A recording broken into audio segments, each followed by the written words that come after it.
حصہ نہ بنائے اس کا پیٹ بھرتا ہی نہیں، صرف پھل فروٹ کھانے سے تو اس کی غذائی ضرورت پوری ہوتی نہیں، اس لیے یہاں پہلے غلے کا ذکر کیا اور پھر 2 فروٹ کا ذکر کر دیا، حالانکہ ہر چیز اللہ نہیں پیدا کرتی ہے، مگر مثالیں اللہ تبارک و تعالیٰ نے ان کی سے دی کہ یہ عرب میں زیادہ پیدا ہوا کرتی تھیں، کھجوریں اور انگور، اور پھر پانی اللہ تعالیٰ نے کہا ہم نے اس میں سے پانی بھی جاری کیا، یہ ایک نشانی ہے کہ اس کے جاری کرنے والا کون ہے۔ پھر کہا اللہ تعالیٰ نے لِیَأْکُلُوا مِن ثَمَرِهِ تاکہ تم کھاؤ اس کے پھلوں میں سے، وَمَا عَمِلَتْهُ أَيْدِيهِمْ اور وہ حالانکہ ان چیزوں کو بنانے میں تمہارا کوئی ہاتھ نہیں، تمہارا کوئی عمل دخل نہیں۔ اللہ تبارک و تعالیٰ نے جو غلہ پیدا کیا، زمین میں جو بھی کچھ فصل اگائی یا جو باغات بنائے، ان میں اللہ تبارک و تعالیٰ تمہارا کوئی حصہ ہے نہیں، تو ان میں سے تم کھاؤ، پھر بھی وَمَا عَمِلَتْهُ أَيْدِيهِمْ تم اس میں سے کھاؤ۔ اس کا دوسرا ترجمہ تو وما، اس کو اگر اس کا جو تمہارے ہاتھوں نے بنایا، یعنی یہ اللہ تعالیٰ کو یہ جو چیزیں پیدا کی اس کے علاوہ بھی انسان کے ہاتھ بھی بناتے ہیں، جیسے اللہ تبارک و تعالیٰ اگر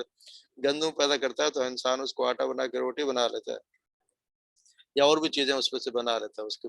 آپ فروٹ کب کاٹ کے اس کے اچار بھی بناتے ہیں، مربے بناتے ہیں، جو چیزیں مختلف چیزیں بناتے ہیں، سبزیاں بنا لیتے ہیں، تو یہ اس کے ہاتھ کام کرتے ہیں، دونوں مراد یہاں سے لی جا سکتی ہیں کہ مگر یہ وہ بھی تم چیزیں کھا تمہارے کے ہاتھ میں تمہارا کوئی کمال نہیں ہے، ایک ذات اللہ کی جو سب کچھ پیدا کرتی ہے، اور یہ بھی کہ اس میں سے تم اس کے اللہ کی بنائی ہوئی چیزوں میں سے تم اپنے ہاتھوں سے بھی جو چیز بنا لیتے ہو اس میں سے کھاؤ۔ افلا یشکرون، کیا تم شکر ادا نہیں کرتے؟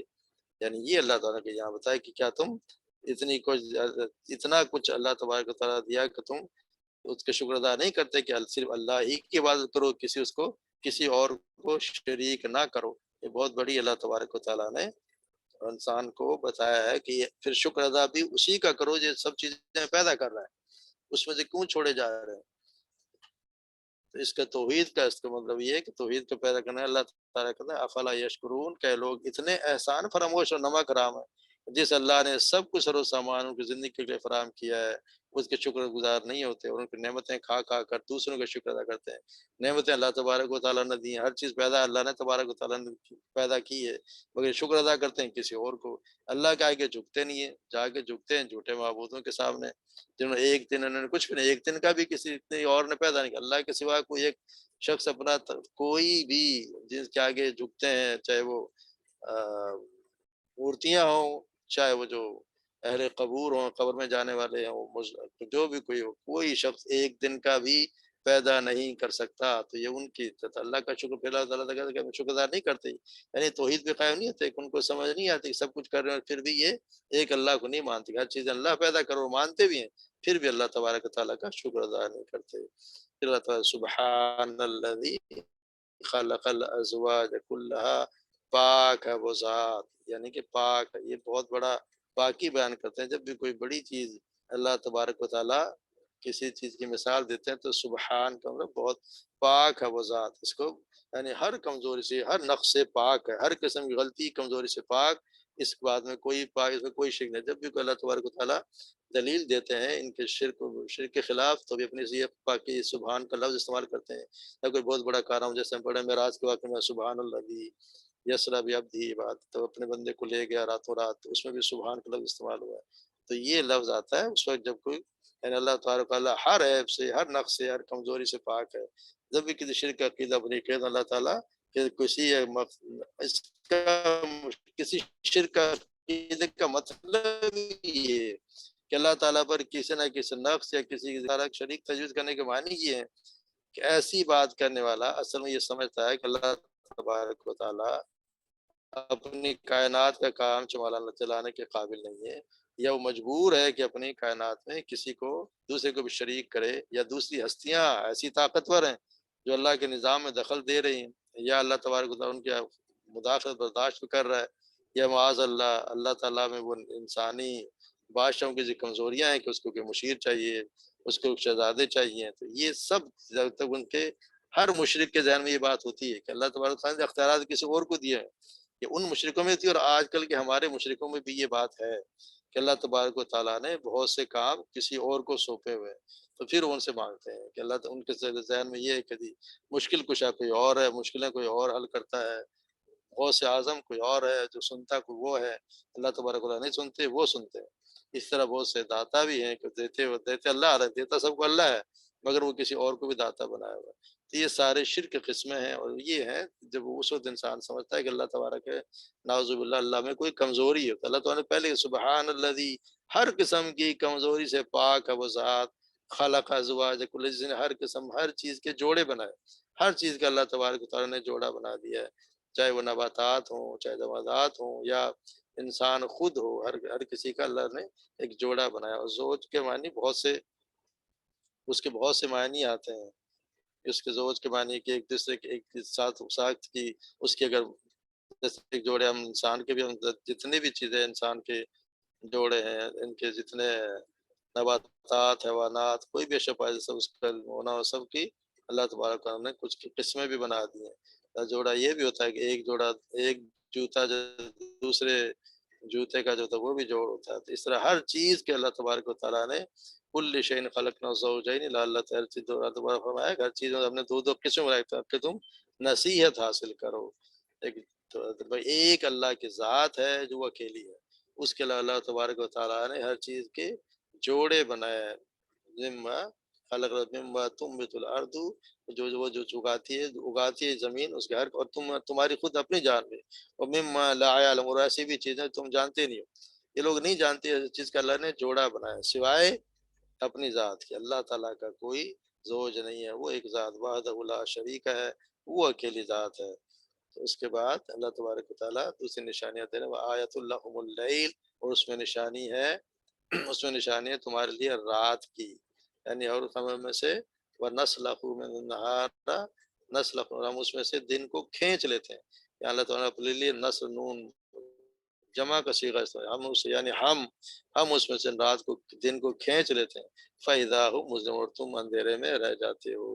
یعنی اللہ تبارک و تعالیٰ رات و دن کا پیدا کرنے والا بھی وہی ہے، اور پھر رات کو، یعنی پھر اگر دن آ جاتا تو پھر رات سے دن کھینچ لیتے ہیں، تو اچانک وہ اندھیرے میں رہ جانے والا تھے، اندھیرے کے بعد روشنی، اور روشنی کے بعد اندھیرا لانے والا کون ہے؟ وہ بھی اللہ ہی ہے۔ اسی طرح یہ ہے کہ تمہیں موت کے بعد زندہ کرنا، اس کے لیے کیا مشکل ہے؟ تو رات کو اندھیرا اور رات کو بھی بدل دیتا ہے، رات کو اندھیرے میں، دن کو اجالے میں، یہ سب کام اللہ تبارک و تعالیٰ ہی کے ہیں۔ والشمس تجری لمستقر لها، اور دیکھ سورج ہے تو تجری مستقر لها، جو چلتا ہے اپنے ٹھکانے کے لیے چلتا رہتا ہے، یہ سورج کے نشان اللہ تعالیٰ کے دیے، سورج چلتا رہتا ہے ٹھکانے مقرر راستے کے لیے، یعنی دوسری یہ کہ اللہ تعالیٰ روزانہ سورج کا روزانہ غروب ہونے کے بعد طلوع ہونا موت کے بعد زندگی کی دلیل ہے، کہ روزانہ ایک سورج کے وقت مقرر پر ہمیشہ ہمیشہ 40 لاکھ سال سے اسی پہ چل رہا ہے، ایک مدار اللہ تبارک و تعالیٰ نے اس کے دیا، اسی پہ وہ چلتا ہوتا ہے، اس سے ایک نہ ایک ڈگری در ہٹے گا نہ چلے گا، یہ اس کی، یہ سارے کام ایک اللہ کی ذات ہی کر سکتی ہے اور کوئی کر نہیں سکتا۔ تو یہاں پہ یہ ہے کہ سورج کے چلا جاتا اپنے ٹھہرے ہوئے راستے پر، یہ کہ دو مطلب ہوتا ہے کہ اپنے ٹھہرے راستے پر یا اپنے ٹھکانے کے لیے چلا جا رہا ہے، یعنی ایک سورج اپنی جگہ یا وقت کی طرف چلا جا رہا ہے، اس کے ٹھہرنے کے لیے جو اللہ تعالیٰ نے ایک ٹھہرنے کے لیے اس کے وقت مقرر کر دیا، اس کے لیے ایک حدیث مبارک بھی آتی ہے جس میں سورج کا نکلا قیامت کے دن تک ہے، یعنی کہ قیامت کے دن تک یہ سورج چلتا ہی رہے گا۔ آپ صلی اللہ علیہ وسلم، سیدنا ابو ذر فرماتے ہیں کہ آپ صلی اللہ علیہ وسلم نے بیان کرتے ہیں کہ ایک دن نبی کے وسلم نے فرمایا، کیا تم جانتے کہ سورج کہاں جاتا ہے؟ صحابہ کرام نے کہا کہ اللہ اور رسول ہی بہتر جانتے ہیں۔ فرمایا چلتا رہتا ہے یہاں تک کہ عرش کے نیچے اسے ٹھہرنے کی جگہ آتا ہے، اور وہاں سجدے میں گر پڑتا ہے، پھر اسی حال میں رہتا ہے یہاں تک کہ اس کو حکم ہوتا ہے کہ اٹھ جا اور جہاں سے آیا وہیں پہ لوٹ جا، سو وہ لوٹ جاتا ہے اور یوں یہ نکلنے کی جگہ سے نکلتا ہے، پھر چلتا رہتا ہے یہاں تک کہ وہ اپنے ٹھہرنے کی جگہ یعنی عرش کے نیچے آتا ہے اور سجدہ کرتا ہے، پھر اسی حال میں رہتا ہے یہاں تک کہ اس سے کہا جاتا ہے کہ اٹھ جا اور جہاں سے آیا وہیں لوٹ جا، چنانچہ حسب معمول اپنے نکلنے کی جگہ سے نکلتا ہے، اسی طرح بار بار ہوتا رہتا ہے، اور بار بار اس یہی کہا جاتا ہے کہ اٹھ جا اور جہاں سے آیا وہیں لوٹ جا، وہ حسب معمول اپنے نکلنے کی جگہ مشرق سے نکلتا رہتا ہے، یہاں وہ یوں ہی چلتا رہتا ہے، اور لوگوں کو اس کی چال میں کوئی فرق نہیں محسوس ہوتا، یہاں تک کہ ایک دن آئے گا کہ عرش کے نیچے اپنے ٹھہرنے کی جگہ آئے گا تو اسے کہا جائے گا اٹھ جا اور مغرب کی طرف سے طلوع ہو جا، چنانچہ مغرب کی طرف سے طلوع ہوگا۔ آپ صلی اللہ علیہ وسلم نے فرمایا کیا تم جانتے ہو کب ہوگا؟ اس وقت ہوگا جب لا ينفع ایمانها لم تکن آمنت من قبل، ایمان فائدہ نہ دے گا جو اس سے پہلے ایمان نہ لایا تھا یا اپنے ایمان میں کوئی نیکی نہ پائے گا، یعنی قیامت کے نزدیک سورج جو ہے وہ مغرب سے نکلنے لگ جائے، اللہ تبارک تعالیٰ اسے حکم دیں گے تو وہ پھر اس سے نکلنے لگ جائے گا مغرب سے۔ اب لگتا ہے یہ کہ جی سورج تو ہر وقت سوال ہی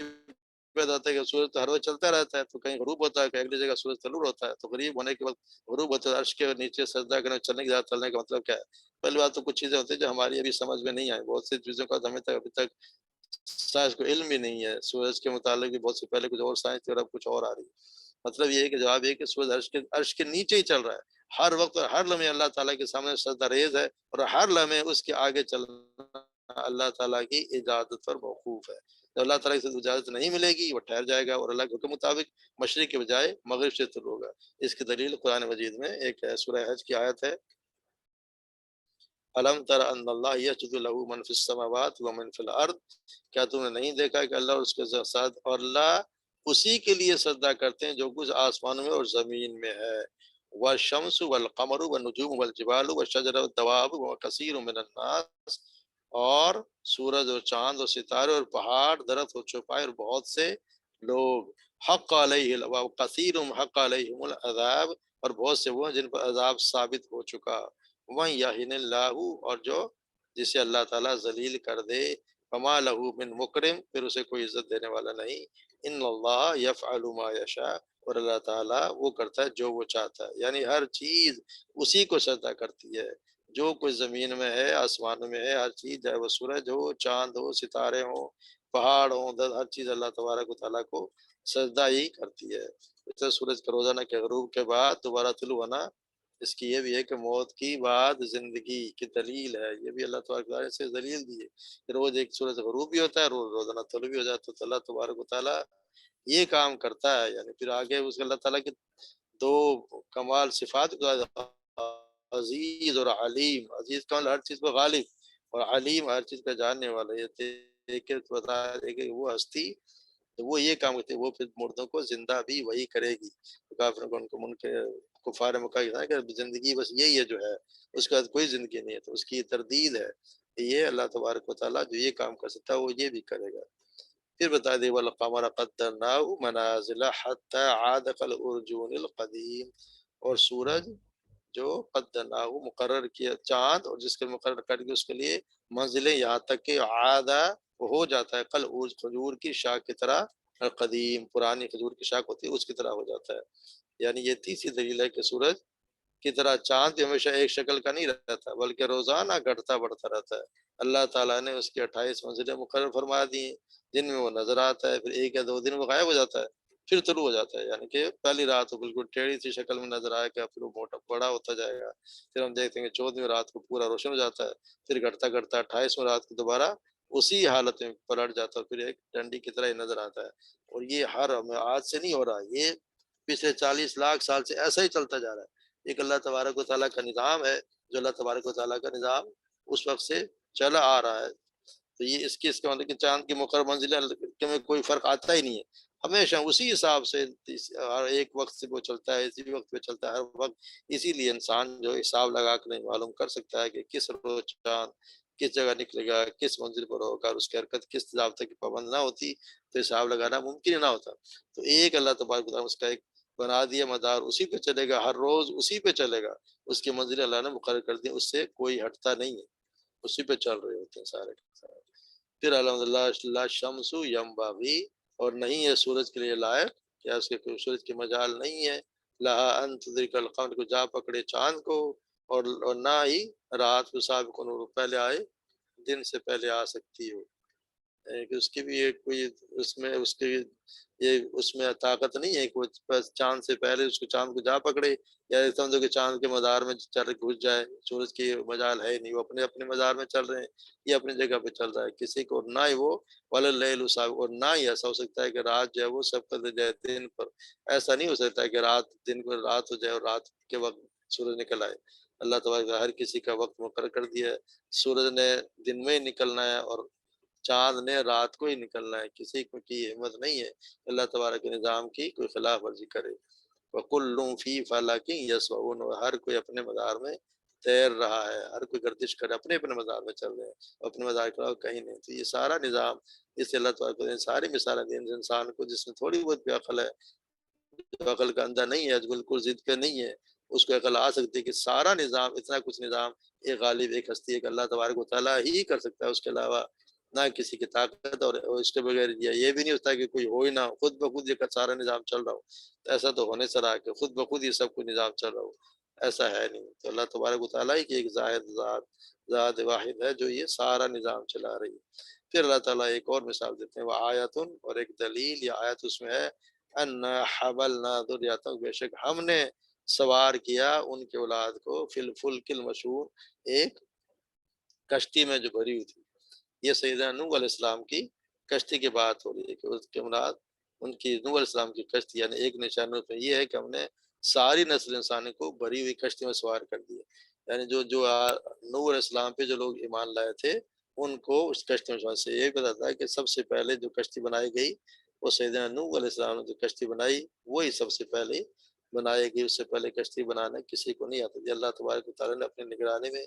کشتی بنائی، اور جتنے لوگ تھے اتنے ہی لوگ تھے دنیا میں،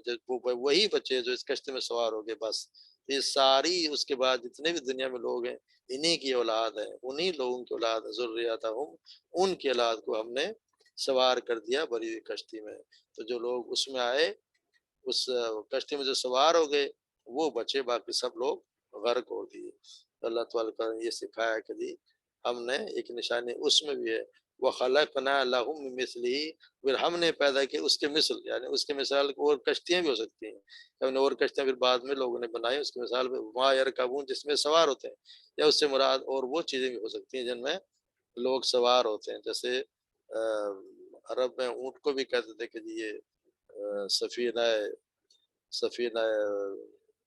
سفینہ کہا کرتے تھے اس کو بھی، کہ یہ بھی جہاز ہے، صحرا کا جہاز ہے. تو اس کے یعنی اور بھی سواری، جو بھی چیزیں سوار ہوتی جن پر لوگ سوار ہوتے ہیں وہ بھی اسی سے تعلق رکھتے ہیں کہ اللہ تعالیٰ کہتے ہیں یہ بھی ہم نے ہی بنائے اس کی مثال. پھر اگر ان نشا نغرقکم فلا صریخ لهم، اور اگر ہم چاہیں تو غرق کر دیں انہیں، یعنی کشتی میں سوار اور ہم چاہیں تو ان کو سمندر کو حکم سے سمندر غرق کر دیں، فلا صریخ لهم، نہ ہے ان کا کوئی پھر کوئی فریاد رسا ہو، کوئی ان کی بات سننے والا نہ ہو، ولا هم ينقذون، اور نہ ہی وہ بچائے جا سکیں، چھڑائے جائیں، وہ چھڑائے بھی نہیں جاتے. اگر ان کو ہم چاہیں تو ان کو غرق کر دیں. کہ اللہ کی ذات ہی ہے جس نے کشتیوں کو بھی چلاتی ہے، سمندر کو مسخر کیا ہوا ہے، وہ کشتی پانی کو بھی یہ کہ کشتیوں کو اٹھائے، جہازوں کو، بڑے بڑے جہازوں کو پانی میں اللہ تعالیٰ نے مسخر کیا، وہ جہازوں کو چلاتا ہے. اور یہ اللہ نے خوبی رکھی ہے کہ ہر چیز کو اللہ نے اس کا اس کے اللہ ہی کتاب ہے اور اس کے حکم سے چیز چلتی ہے. ولا هم ينقذون، نہ ہی کوئی چھڑا سکتا ہے انہیں، الا رحمت منا، سوائے ہماری رحمت کی. یعنی کہ ہماری ذات، ایک اللہ کی ذات ہے، تو وہ وہی ہے جو اس کو بچائے ہوئے، جو ہمیں کشتی پار لگاتی ہے، اور وہ بھی ہے فائدہ دینا ہے الی حین، ایک وقت مقررہ تک، یعنی زندگی کی مقررہ مدت تک. یہ ہماری رحمت کا نتیجہ ہے کہ ہم سمندروں اور ہوائوں کے سرکش اور بے پناہ قوتوں کو اپنے کنٹرول میں رکھتے ہیں، اور جس سے مسافر تاجر صحیح سلامت کنارے پر جا اترتے ہیں. اللہ تبارک و تعالیٰ نے اپنی یہاں پہ مثالیں، آیات، برہان، یعنی دلائل دیے ہیں ان کو اپنی وحدانیت کی، توحید کی. اس لیے قرآن صحیح سورہ یاسین میں توحید اور رسالت یہ بہت زیادہ بیان ہوئی ہے. یہ مکہ کی صورتوں میں، جتنے مکی صورتیں ان میں توحید، کیونکہ وہ سب سے زیادہ کفار جو مشرکین مکہ تھے ان کو توحید ہی کی تعلیم دی جا رہی تھی. تو اس میں تو مشاعر تو بعد کی بات ہے، مدینہ منورہ میں آ کے باقی جو احکامات ہے وہ تو ان ہمیں آیات میں یا ان سورہ میں ملیں گے جو مکہ مدینہ منورہ میں نازل ہوئی. یہاں پہ توحید کی اطلاعات آج ساری جو اس میں اس رقو میں پڑھیں گے، آگے بھی پڑھیں گے، ساری توحید کی باتیں اللہ تعالیٰ نے دلائل دی ہیں کہ وہ انسان کھلی آنکھوں سے دیکھے گا تو وہ یہ سمجھ جائے گا کہ یہ اس کو چلانے والا ایک واحد ایک ذات اللہ کی ہے. اگر بہت مختلف ہوتے تو کوئی کچھ اگا رہا ہوتا ہے، کوئی کچھ اگا رہا ہوتا ہے، اور یہ سارا نظام تلپٹ ہو جاتے. ممکن نہیں ہے کہ کوئی دو چار لوگ وہ چلا رہے ہوں، ایک سورج اپنی گردش اسی مدار میں کیے جا رہا ہے اور لاکھوں سال سے کیے جا رہا ہے، اور سورج تو کچھ بھی نہیں ہے. ایسے بہت بڑے بڑے اور بھی سورج ایک اس کا حصہ ہے، اسے بہت بڑی بڑی چیزیں اللہ تعالیٰ کو بنائی. حالانکہ سورج خود بھی دیکھیں تو زمین سے یہ بھی 3 لاکھ گنا بڑا ہے، مگر اس سے بھی زیادہ، اور اس کا فاصلہ بھی اس کے آگے اور سیارے ہیں تو ان سے سورج سے بھی کوئی دو ارب 80 کروڑ میل کا اس کا فاصلہ. اللہ تعالیٰ کتنی بڑی گلیکسی ہے. تو یہ تو ایک اس کا ایک چھوٹا سا ہمیں نمونہ، کیونکہ ہمیں انہی کے نام آتے ہیں، ہمارے واسطہ انہی سے، اس لیے اللہ تبارک تعالیٰ نے ان کی مثال دے کے انسان کو سمجھانے کی کوشش کی گئی ہے کہ ایک اللہ کی ذات، اسی پہ بھروسہ کریں، ہر چیز کو چلانے والا وہی ہے. اللہ نے کسی کو کوئی اختیار نہیں دیا، ان میں سے جتنے بھی چیزیں ہیں اس کا اللہ نے کوئی اختیار نہیں دیا. ان پہ انسان غور کرے کہ کس طرح نباتات اگاتا ہے. ایک آپ یہ دیکھیں کہ ایک بیج ہم ڈالتے ہیں، اس کو ہر ہمیشہ ایک بیج کے ایک ہی چیز نکلتی ہے. اگر گندم کا تو گندم ہی نکلے گی، اور کوئی اور چیز ہے تو آپ ہمیشہ اس میں سے کتنی چیزیں وہی نکلی. اللہ کی خاصیت اللہ نے پیدا کی ہے. اور پھر اگر آپ درخت میں کبھی غور کریں تو کتنا ہر درخت کا، اگر ایک ایک پتے کا کس طرح اس کے نقش و نگار ہیں، کس طرح اس کو کٹاو ہے، اور ہمیشہ وہی آتا ہے. تو کس نے بنایا ہے؟ یہ نقش سارے اللہ کے بنائے، اللہ کے سوا کوئی نہیں. تو اسی کا ہے، سب کچھ اسی کا ہے. لہ الملک السماوات والارض، ساری بادشاہی اسی کی ہے، سب کچھ لہو ما فی السماوات، اسی کا ہے جو کچھ زمین آسمان میں ہے. سب کچھ اسی کا پیدا کرتا ہے، اور سب کچھ اسی کا ہے، اور سب اسی کی بندگی کرتا ہے. ایک انسان ایسا ہے جو اللہ کو چھوڑ کے اور لوگوں کی بھی بندگی کرتا ہے. تو اللہ تبارک و تعالیٰ ہمیں شرک سے بچائے، اور اس خالص اللہ ہی کی اپنی ہی بندگی کرنے پہ اللہ تعالیٰ ہمیں توفیق عطا فرمائے. وما علینا الا البلاغ.